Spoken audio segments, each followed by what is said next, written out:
Hi, I'm Jeff Gonzalez, president of Trident Concepts, and today I'm here with Brownells Daily Defense to talk to you about the history and use of silencers. So, what's a silencer? First, it is a round tube that goes over the muzzle of your firearm. It's designed to trap the gases as the bullet travels down the barrel and through the baffles to help slow their expansion and cool down the gas so that as it leaves the muzzle, it reduces the sound signature. The whole point behind the development of the silencer was because shooting firearms is loud. And when the first silencer was patented back in 1909, the whole point behind the patent, or the whole point behind the development of the silencer, was to reduce hearing loss and noise pollution. So as we kind of look back at the original design behind the suppressor, it's still valuable today.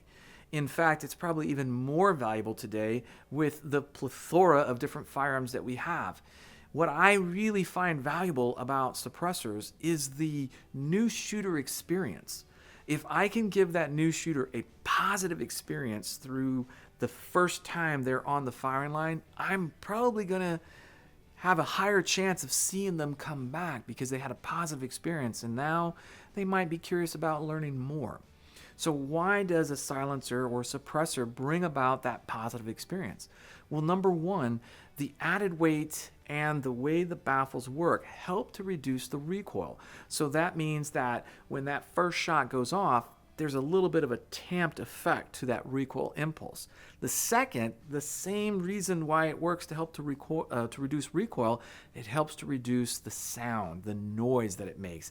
And that is probably one of the key components. So even when you're wearing hearing protection, there are some times when that sound is still intimidating for a new shooter.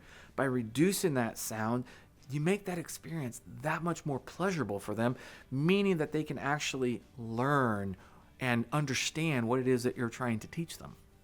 So I'm a big fan of those two things, which is reducing potential hearing loss and noise pollution.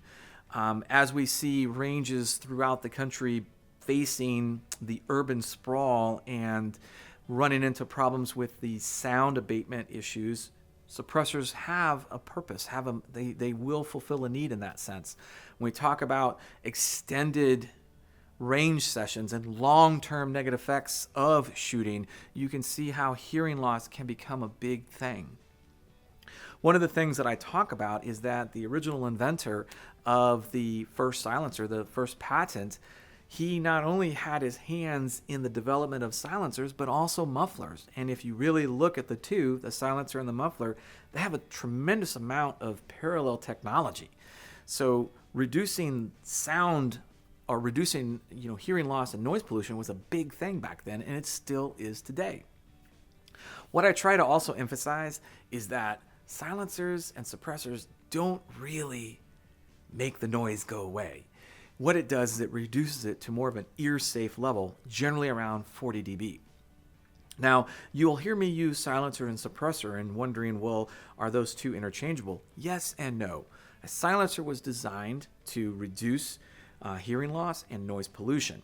A suppressor will do that, but it also helps to reduce the recoil impulse and to improve your shot-to-shot recovery.